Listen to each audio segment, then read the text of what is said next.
I keep switching writing and reading. This is no good.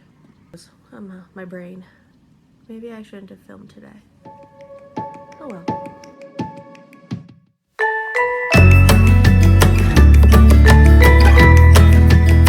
Hello and welcome. I'm Tabitha and this is my channel, Weed Foxin. So I'm actually getting around to it. I'm doing another weekly video, so that's exciting for my mental health allowing me to do that, and physical health not completely putting me out, although it did yesterday. So what are you reading this week? This week I finished Ta'aktumi, which is an anthology of Arctic horror, and I imagine it's mostly Inuit and Indigenous people reading those, so writing those. So yes, I read all of Ta'aktumi, and the same with any anthology series, whether it's by a bunch of people or it's a story collection. Like, some hit, some don't. Some were really good. It's a really short collection, so it's easy enough to get through. That was a really fun read. So I'd highly recommend Ta'aktumi. I finished my all-time favorite, Kushiel's Dart, and I love it just as much every time I read it. I keep switching writing and reading. Anyway, this time I actually tabbed a few quotes that I really love. It's interesting when you read a book that you've read multiple times and how passages hit you differently each time, and something can mean more to you on subsequent readings. I just found that interesting. I also finished Black Swan Green by David Mitchell. This was such a cute and heartbreaking story. It's about a 13-year-old boy and a year in his life, and he just, even though you're not geographically centered where he is, you can still remember what it's like with some of those struggles of being a teenager, and growing up, and what it means to be where you're from and who you are, and trying to even just figure out what those things mean to you. Another really good book, so definitely keeping that one. Another one that I just finished was The Hazelwood by Melissa Albert. This one had me right from the beginning. So it starts fast, it keeps going fast. An interesting take on fairy tales, where they come from, and how a story can come alive. And that's all I'm going to say about that. It's young adult fantasy, but still, it's really good. Better than some of the most recent YA fantasy that I've read. So, got The Hazelwood by Melissa Albert. Oh, my brain is just doing that wonderful amnesia thing again. I also finished A God in Ruin by Kate Atkinson. Why do I always trip over her name? So I loved Life After Life. And this is the companion novel featuring,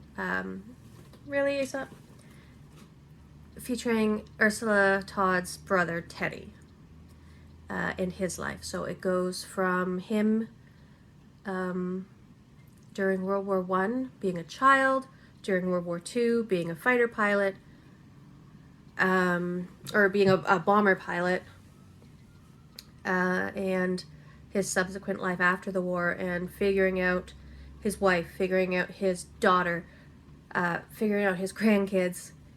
There were some truly interesting moments in this one, but I didn't like it as much. Maybe because it wasn't focusing solely on Teddy, because Life After Life pretty much just focuses solely on Ursula and her experience. Whereas this kind of flipped, this one flipped the narrative from Teddy to his wife Nancy, to his daughter Viola, to his grandson Sonny, granddaughter Bertie. It heartwarmingly came together in the end, and then kind of went all weird again. But it was okay, but I still didn't like it as much as Life After Life. I finally finished House of Leaves by Danielewski, and this book was a challenge. I really liked the story, and I liked how it involves you with how it is formatted in figuring out the story. And I'm definitely going to have to read it again to fully appreciate it now that I kind of know what's going on. But I am going to have to let it sit for a while, because this book took a lot of energy, so much energy, and I just can't right now. But now I can say that I have finally finished House of Leaves. This chonker right here, like, my goodness. If you want to be screwed with, read this book. And finally finished the Binti trilogy. Like, I literally just finished The Night Masquerade. And I have that one on my e-reader. So it's just a beautiful ending to the story. I almost cried when I thought that Binti had died. Sorry for spoilers, but that's not how it ends. And it's such a beautiful interpretation of first contact and interspecies democracy and diplomacy, how you can create your own family, and the relationships that can evolve through hardship and just proximity. Is truly beautiful. So it's Binti trilogy by Nnedi Okorafor, and it was just lovely. It was a lovely story, and it was a wonderful conclusion. So that's what I have finished.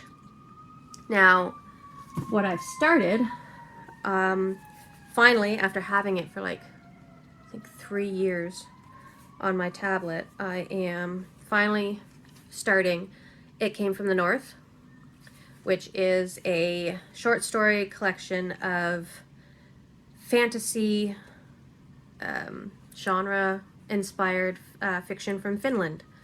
I don't remember how I came across this book, but I remember seeing it on Amazon for like, I think it was like $1 at the time that I bought it.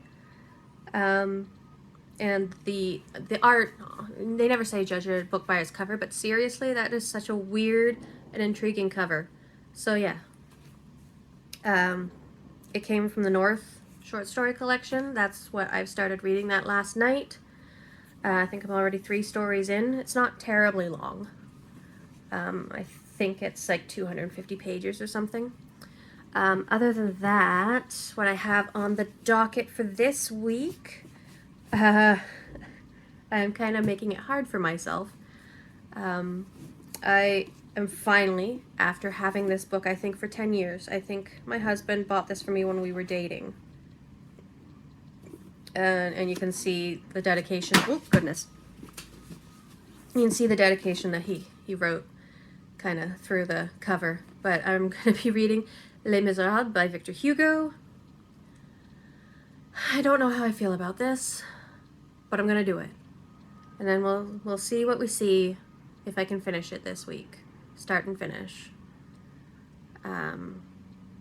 So yeah, I don't know what to say about this. It's pretty.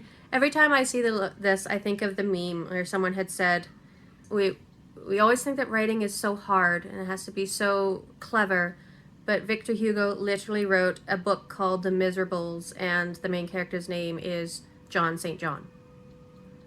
Jean Valjean. So, like, that's always comes to mind, and I don't know how that really is going to color my expectations and my experience of this book, but I'm going to try. Also, going to give Yoon Ha Lee one more try with Phoenix Extravagant.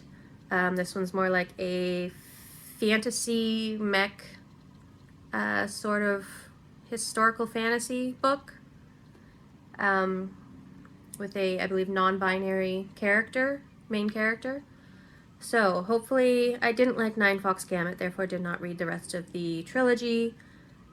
But I hope I like this one, because I want to like it. I want to like the story. So we're reading that one this week.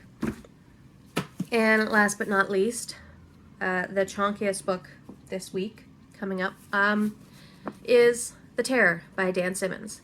I have had this book as well as his book The Abominable on my shelf for a few years now, and I've never read them. I need to read these. I've read Hyperion. Yeah, it was okay. I feel like the whole book was just an introduction though. So we'll find out how I like his writing when it's not split between multiple voices and therefore kind of changing the writing. So this one is about, what was it called? The Franklin Expedition. I'm sure most who read books like this or watch BookTube and whatnot, they know about the AMC series there, The Terror. How it's a fantasy horror interpretation of the story and how they got stranded and what eventually happened to them. So yeah, those of you who don't know, Franklin Expedition, 1845, trying to find the, was it Northwest Passage, through Upper Canada, Northern Canada, I should say, through the ice, and they got stuck during the winter. And this is no good. This is no good. So yeah, it's a chonker. That's what I'll be reading this week, what I have read. So what are you reading? Have you read any of those? Interested in any of what I mentioned? Have opinions? Let me know down in the comments, and please give me a little like and subscribe, and I will see you in the next one. Have a great weekend. Bye.